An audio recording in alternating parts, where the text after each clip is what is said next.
이제는 저성장 시대, 공시 체제가 없어질 거고요. 수능 제도는 아마 분명히 없어질 겁니다. 아동이 줄어들어서 아동과 청년에 관한 문제 생기고 있고요. 75세를 지나면은 만성질환, 치매가 굉장히 많아집니다. 자녀들이 간병을 위해서 회사를 그만두는 일도 많이 일어날 거예요. 빈곤층으로 전락할 수가 있겠죠. 안녕하세요. MKCO의 김미경입니다. 우리 사회 혹은 사회 문제가 나에게 오는 영향들, 많은 문제들이 있잖아요. 특히 요즘에 여러분들 아마 관심이 되게 많을 거예요. 자, 이렇게 인구가 줄면 앞으로 연금은 어떻게 되는 거야? 자, 인구가 줄면 주택 가격은 어떻게 되는 거야? 사실 인구에 달려있는, 인구가 우리 사회를 지탱하는 가장 중요한 리소스잖아요. 이게 변하면 모든 것이 같이 변하는 거죠. 그래서 여러분 지금 단기로 생각하지 않고 5년, 10년만 내다봐도 이거는 분명히 우리가 알고 있어야 되는 내용이라고 생각이 들어서 제가 3편에 걸쳐서 여러분과 함께 이 이야기를 나누고 고민해보고 하는 시간을 가지려고 합니다. 자, 대한민국 인구 문제 여러분 아시다시피 엄청 심각하다고 합니다. 세계 그 어떤 나라 중에서도 우리가 되게 심각하다는 얘기 계속 나오는데 얼만큼 심각한지 여러분 같이 한번 얘기 나눠보고 여러분 미래 노후 준비까지 같이 한번 얘기 나눠보도록 하겠습니다. 자, 그럼 인구 문제의 심각성 첫 번째 이야기, 빠르게 변하는 세상 인구 문제 모르면 큰일 나는 이유에 대해서 이야기 나눠주실 한국보건사회연구원 이상림 연구위원님 모시겠습니다. 안녕하세요. 안녕하세요. 네, 반갑습니다. 반갑습니다. 자, 지금 우리나라 고령화 문제 정말 초고령화, 고령화 어느 시점에 와 있고 지금 현재 우리나라의 인구의 문제에 대해서 전반적으로 한 번만 좀 이렇게 쭉 짚어주세요. 네, 가장 심각한 문제는 고령화고요. 거기에서 딸린 문제들이 생길 텐데요. 네, 네. 우선 제가 먼저 질문 하나 드릴게요. 네, 우리나라가 무서워. 왜 그러세요, 박사님 보자마자. 우리 OECD 국가들 중에서 우리나라 고령화가 어느 수준이 될까요? 높은 편, 중간, 낮은 편. 신문 잘 보면 무지 높다면서요. 우리나라가요? 네. 예, 아니에요? 우리나라 고령화 수준이 높다고들 생각하시는데요. 38개국 중에서 우리나라가 8번째로 젊은 국가입니다. 우리 뒤에 7나라 정도밖에 없습니다. 우리나라 지금 굉장히 젊은 나라예요. 그리고 그래요? 젊은 나라들도 보면은 대부분 룩셈부르크나 아일랜드 아니면 칠레, 멕시코 같은 아주 작은 소국이거나 아니면 비유럽권 국가예요. 다시 보면은 우리가 생각하는 서구 선진국들 중에서 우리나라가 가장 젊은 나라입니다. 아, 그러면 예를 들어서 우리가 이 선진국으로 알고 있는 G7 국가 이런 데는 우리보다 훨씬 더 노인 비율이 훨씬 높습니다. 지금. 근데 문제는 지금은 우리가 가장 낮은 편인데 2050년경을 지나면서 이제 앞으로 한 25년경 25년 정도 남았습니다. 그러면 일본을 제치고 세계에서 가장 고령화된 나라가 됩니다. 문제는 수준이 아니라 속도예요. 왜 이렇게 속도가 빠른 걸까요? 우리나라는? 그거는 이제 그러면서 이제 고령화 문제가 저출산 문제가 연계돼 있다 보여주는데 베이비 부모 50년대 후반부터 굉장히 많은 아이들이 태어났습니다. 그렇죠. 그리고 70년대부터 굉장히 아이들이 줄어들기 시작을 했고요, 출산율이. 네. 그러다 보니까 굉장히 넓은 구조가 아직 노인기로 막 진입하고 있어요. 그러니까 아직 뚱뚱한 항아리의 중간 부분이 넓어요. 그래서 노인 부분이 아주 낮은데 네. 문제는 이 두꺼운 층이 노인기로 진입을 하면서 굉장히 빠르게 고령화가 진행이 됩니다. 아직까지 그게 한 20년이면 그렇게 된다는 지금 얘기죠. 시작을 했어요. 그래서 20년 후면은 세계에서 제일 높은 수준이 되고요. 지금부터 이제 시작이 되는 거예요. 아직까지 고령화는 시작도 안 했어요. 자꾸 고령화라는 얘기를 우리나라는 너무 경제적인 요소만 바라보는 것 같아요. 예를 들면은 맞아요. 생산 인구가 모자라서 노동력 부족이 일어날 것이다. 경제 성장이 부족해질 것이다. 세금이나 재정 문제만 얘기를 하고 있는데요. 주택 시장 이런 것도 얘기하고. 그거 이제 서서히 나오기 시작을 하고 있죠. 네네네. 예. 그러면 주택시장 문제 얘기를 하죠. 우리나라가 이제 노인들이 은퇴를 하면서 주택시장이 붕괴할 거다라는 소리가 한 10년 전에 유행을 했어요. 맞아요. 지금은 이제 그런 얘기가 쑥 들어갔죠. 맞아요. 하지만은 완만한 감소세로 갈 것이다. 그리고 서울은 변하지 않을 것이다. 이렇게 얘기를 합니다. 답으로 말하면 완만하게 감소세로 가는 건 맞을 거고요. 하락세로 가는 건 맞을 것이고. 그런데 저는 그게 어느 시절에 어느 시간에 어떻게 나타날지 모르겠는데 어떤 형태로 나타날지는 알겠어요. 이게 뭐냐면은 재건축 시장이 무너질 겁니다. 다시 말씀드리면 우리나라 아파트 값은 시간이 지나도 계속 오르죠. 네. 그 이유는 재건축을 하기 때문이에요.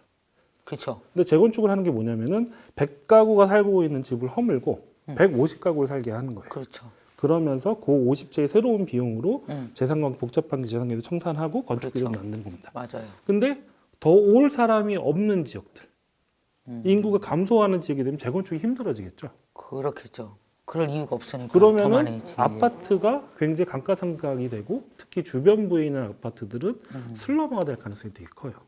그런 형태로 우리나라의 주거 시장이 침체가 그런 형태로 오게 될 것 같습니다. 그리고 그것은 그리 오래되지 않았고 인구를 보는 건 중요한 거는 심각하다, 문제 있다, 그런 위기의식만 갖는 게 아니라 네. 어떤 형태로 올 것인가, 어떤 형태로 나에게 영향을 미칠 것인가를 그게 쫓아가는 게 굉장히 중요합니다. 그 얘기를 좀 해주세요. 아까 그러면은 말씀하시기를 우리는 이전의 사람들과 다른 형태의 노후를 맞게 될 거라고 했어요. 네. 어떤 상황이 벌어질까요? 지금 노인분들과는 다른 세대가 들어오게 됩니다. 네, 지금 노인분들은 자산 형성을 못 하셨던 분들인데 우리 어머니 지금 아버지. 계신 분들은 고속 성장 시대에 맞아요. 굉장히 많은 자산을 축적하신 분들이에요. 음. 그러면서 노후의 형태도 달라질 것입니다.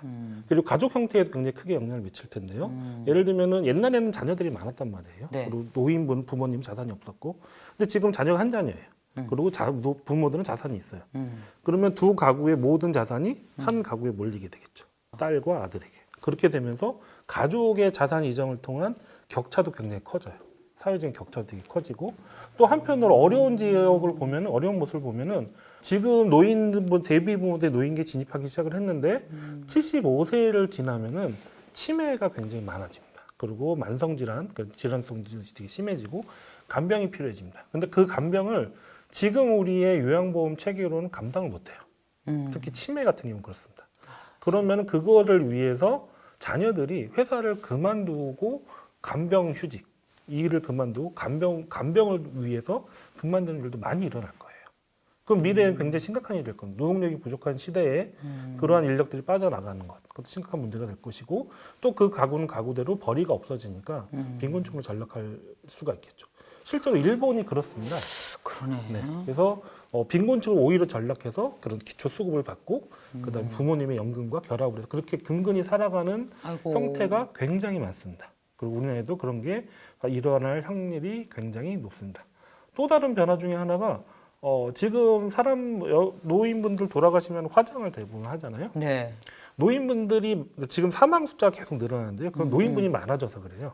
노인분이 점점 많아질수록 사망하신 분도 너무 많아져요. 그렇죠. 화장장이 필요합니다. 지금 화장장 가지고는 감당을 못합니다. 코로나 때 불과 2, 3% 늘었다고 해서 화장장이 꽉 찼잖아요. 맞아요. 막 기다리고 그랬어요. 인대는 더 많아집니다. 그러면 그거에 대해서 다른 형태의 이제 그런 재래 문화, 그러한 그리고 그 하나의 산업화될 가능성이 큽니다.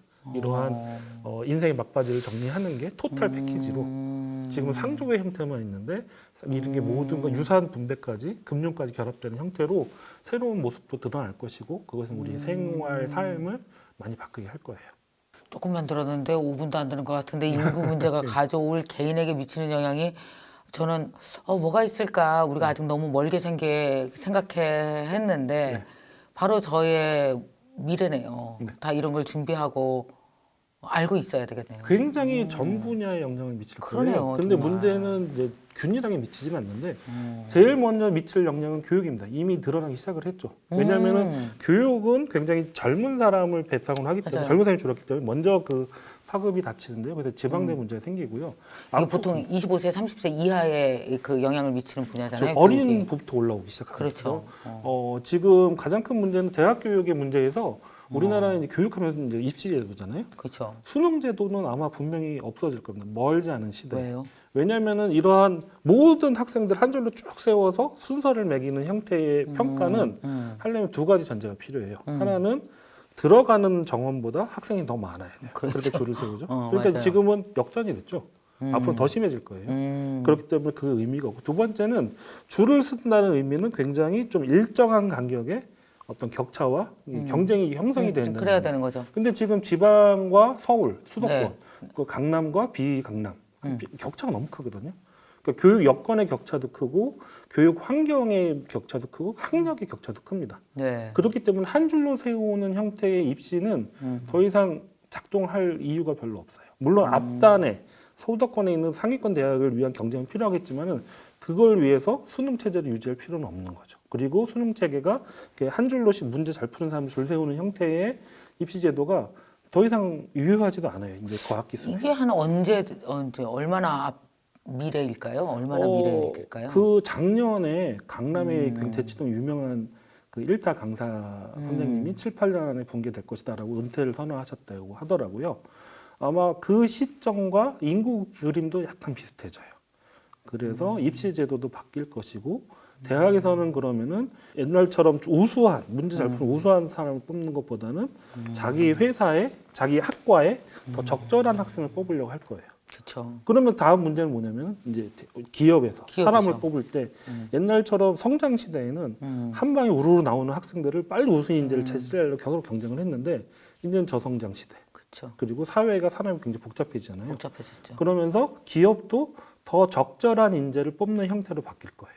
그러면서 공시 체제가 없어질 거고요. 수시로 사람을 필요하는 채용 형태로 바뀌게 될 것입니다. 이미 뭐 그거는 다 IT 업계가 더 제하고 다른 업계로 점점 확산될 거예요. 그러면서 기업에서는 인사 문제, 좋은 인재를 데려오는 문제, 그다음에 데려온 사람들이 가지 않게끔 잡아두기 위한 어떤 배려들 이런 것도 굉장히 HR이라고 하죠. 그게 굉장히 중요한 경영적 요소로 확대가 될 겁니다. 개인이 해야 되는 준비를 딱 이렇게 좀 꼽아주신다면 어떤 준비를 해야 될까요, 우리 개인들은? 우선 인구 문제를 개인들이 바꿀 수는 없습니다. 네. 그 대신 정책을 굉장히 유심히 보실 필요가 있고 현재가 아니라 네. 미래의 관점에서 봐야 됩니다. 그리고 오케이. 인구 정책이라는 것은 지금 세대가 양보를 해서 미래 세대의 비용을 줄여주는 거거든요. 네, 네, 네. 그렇기 때문에 지금의 문제, 지금 눈앞에 있는 당면과제만 보지 말고 미래의 관점에서 우리 사회가 더 유리한 게 무엇인가 네. 라는 정점에서 정책을 바라보고 투표를 하셔야 될 거고요. 우선 네. 그게 제일 중요하고요. 생활의 관점이 있는데요. 첫 번째 우리는 오래 살게 될 겁니다. 그리고 그 오래 사는 기간에 정부는 지금보다 많이 도와주기 힘들 거예요. 왜냐하면 재정적으로도 힘들고 지금보다도 못 도와준다고요? 지금보다 조금 나아질 수 있는데 정부도 우리는 도와주겠지만은 우리가 스스로 준비를 해야 돼요. 그런 면에서 첫 번째 우리는 건강하게 오래 살아야 됩니다. 그래서 지금부터 몇 세가 되셨던 간에 좋은 건강을 갖기 위한 좋은 습관을 들여놓을 필요가 필요하고요. 두 번째로는 저는 이걸 주목을 안 하시는데 오래 살게 됩니다. 노인기를 오래 보내야 돼요. 그때 오래 살 때 누구랑 오래 살겠냐? 자녀들은 다 독립할 거고요. 배우자랑 같이 살아야 돼요. 좋은 배우자 관계를 형성하는 게 고령화 사회를 대비하는 가장 중요한 일이라고 저는 생각을 맞아요. 합니다. 저도 그렇게 생각해요. 지금 그리고 자녀 관계도 마찬가지입니다. 지금 우리가 사회 조사 결과를 보면요, 네. 우리가 도구주의적 그런 가치가 크다고 해요. 가족 가치가 성공하고 무엇을 같이 매진하는 모습들. 근데 그것도 중요하지만은 자녀와 나의 관계는 어떻게 형성해야 될 것인가. 나중에 노후로 갈 때 같이 늙어갔을 때도 서로 잔잔하게 친한 관계를 유지할 수 있도록 정서적 규제에 대해서도 고민이 많이 필요할 것 같아요. 저는 지금 우리나라 저출산이 생긴 이유 중에 여러 가지 이유도 있지만은 지금 청년들이 IMF 이후에 청소년기를 지내면서 좋은 가족의 모습을 경험하지 못한 바가 큽니다. 가족의 친밀성을 경험하지 못했기 때문에 자신이 지금 더 어려워진 사회에서 아이를 낳는다는 것을 되게 주저하는 것 같아요. 그래서 가족 간의 친밀성의 문제도 굉장히 중요한 문제라고 저는 생각을 합니다. 정말 좋은 솔루션 감사합니다. 그리고 형이 얘기 나왔으니까 출산율 얘기를 좀 하면요. 사실 우리나라 출산율 끌어올리기 위해서 뭐 크고 작은 노력들을 정책적으로 많이 해왔잖아요. 뭐 출산 장려금도 주고. 그럼에도 불구하고 계속 아이는 안 낳는 거죠. 갈수록.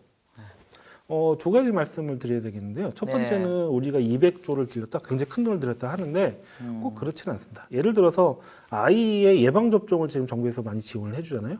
이거는 아이를 많이 낳기 위한 정책일까요? 아이가 더 태어나게 하기 위한 정책일까요?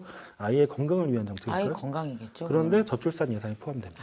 그런 식으로 다 포함돼서 200조지 사실은 그렇게 많은 돈이 포함되지는 않았습니다. 오케이. 두 번째, 경제학적인 그림인데 비용이 증가할수록 출산율이 낮아질 것이다. 그래서 비용이 줄어들면 출산율은 다시 올라갈 것이다. 이러한 전제를 하고 있어요. 네. 꼭 그렇지는 않죠. 인구라는 관점을 우리는 다시 봐야 되는데 내가 어떤 여자를 만나서 대학을 졸업해서 직장 생활을 하다가 어떤 여자를 만나서 몇 세에 결혼을 해서 어디에 정착해 살고 그 다음에 아이를 하나 낳고 둘째 낳고 이런 복잡 다단한 개인사가 네. 합쳐진 게 인구예요. 그거를 돈의 비용의 문제로 환원하는 거는 너무 그 복잡성을 이해하지 못했던 거죠. 그래서 아이를 낳고 그 아이와 함께 평생을 살아가겠다고 하는 결정이 이 돈이 있느냐 없느냐가 아닌 말고 거거든요. 다른 게 너무 있죠. 많은 그 복잡한 예. 변수가 있어요. 그거를 결정하는데. 너무 비용의 문제로 단순화시킨 게 있고 두 번째는 우리가 저출산이 생긴 원인들은 다 알아요. 제일 큰 문제 주거, 일자리, 그다음에 교육. 이거의 비용이 커지는 만큼 정부는 이 비용으로 완충을 못 해줬어요. 못하죠. 실제로 첫째와 둘째의 연령차 갭이 큰, 그러니까 바뀐 게 없다들 하는데 한 7년 차는 부부 어떤 어머니가 인터뷰를 한 적이 있는데 아이 키우기 네. 너무 쉬워졌대요, 둘째. 그러니까 첫째가 많이 도와주나 그게 아니라 굉장히 많이 지원이 와서 첫째랑 비교해 보면 이 AI 들어간 돈이 훨씬 적어졌다. 근데 우리는 못 느끼죠. 아이를 한 명 낳기도 하고 이렇게 출산 간격이 짧기도 하고 그리고 더 큰 비용이 있으니까 도와주는 거는 이게 티도 안 나는 거예요. 맞아요. 더 큰 문제, 이런 구조적인 문제라고 그러죠. 일자리 문제, 주거 문제, 교육 문제 여기를 같이 해결해야 돼요. 인구 정책이라는 것이 저출산 정책이라는 것이 여기까지 같이 가야 되는데 그렇게 안 가고 자꾸 복지 지원 문제로만 환원했던 게 문제였다고 생각을 합니다. 그러면 이제 뭐 앞으로 이제 가장 이게 이제 정해진 스케줄이잖아요. 네. 인구는 개인이 어떻게 할 수가 없으니까 이대로 간다면 네. 정해진 스케줄대로 갈 거잖아요. 네. 그럼 이 정해진 스케줄대로 가는 데 있어서 우리가 가장 크게 일찍 맞닿을 미래는 어떤 걸까요? 가장 지금 먼저. 이제 순차대로, 그러니까 말씀하신 대로 인구가 흐름이 있기 때문에 예. 이 순서대로 시나리오들이 이렇게 퍼집니다. 어. 첫 번째는 이제 아동이 줄어들어서 그런 시장들이 그리고 지금 지방제 같은 그런 아동과 청년에 관한 문제가 생기고 있고요. 두 번째로는 지금 노인들이 대규모로 이제 베이비부모가 노인기로 진입을 하면서 초기 노인에 대한 이런 비용이 많아질 겁니다. 아직은 많지 않아요. 근데 그것이 10년, 15년 정도 더 지나면은 이제 고고령 노인이 생기면서 이제 건강에 대한 문제들이 생깁니다. 그리고 그때부터는 사회의 이 축소 속도가 굉장히 빨라집니다. 노동력이 줄어들고 그렇죠. 그러면서 경제적인 여파가 굉장히 급작스럽게 나타나기 시작할 거예요. 경기가 침체된다든가 그 산업 구조가 굉장히 수출 지향적으로 변한다든가 그리고 노동력이 기초했던 산업들이 굉장히 흔들리고 그게 바로 내수 산업이에요. 예, 내수 그렇죠. 서비스업들이 흔들리게 되는 그런 층층의 단계들이 있습니다. 첫 번째로는 노인 복지로 문제로 보면은 이제 그 노인 증가, 고고령 증가, 그 다음에 진짜로 심각해지는 파탄의 문제들 가지고 경제적으로 보면은 지금부터 나타나기 시작하는데 미스매칭, 노동력 부족, 내수 감소 이런 형태로 가고 지방이 무너지는 형태로 가고요. 먼저 무너지는 형태로 가고 차근차근 시나리오들이 있습니다. 그거에 대해 눈여겨 보실 필요가 있겠습니다. 이런 관점에서 우리 개인들이 이걸 아는 게 너무 중요하네요. 그렇죠. 인지하고 있고 인식하고 있다면 네. 우리가 어떤 중요한 판단을 하잖아요. 국민들은 늘 어떤 식으로건 자신의 의사를 표현하잖아요. 네. 의사를 표현하고 판단할 때 더 가치 있는 판단 쪽으로 잘할 수 있을 거 아니에요, 우리가. 네, 그렇습니다. 인구란 얘기가 숫자의 의미가 있습니다. 그러다 보니까 인구 문제는 굉장히 가치 중립적이고 비정치적인 문제로 생각을 하는데 그렇지 않습니다. 인구의 파장은 굉장히 다양한 형태로 전 영역에 걸쳐서 생깁니다. 그리고 인구가 문제가 아니라 거의 경제, 과학기술, 제도들이 결합되면서 또 다른 파장들을 낳게 될 거예요. 여기에 대해서 눈여겨보시는 거, 이해를 하시는 거, 이것이 나에게 어떤 영향을 미칠까를 보시는 거 굉장히 중요한 일이라고 생각하시고 김미경 TV에서 그런 일을 해주시잖아요. 큰일 하네. 큰일 하십니다. 저는 그렇게 생각을 합니다. 진짜. 아니요, 박사님도 큰일 하십니다. 감사합니다.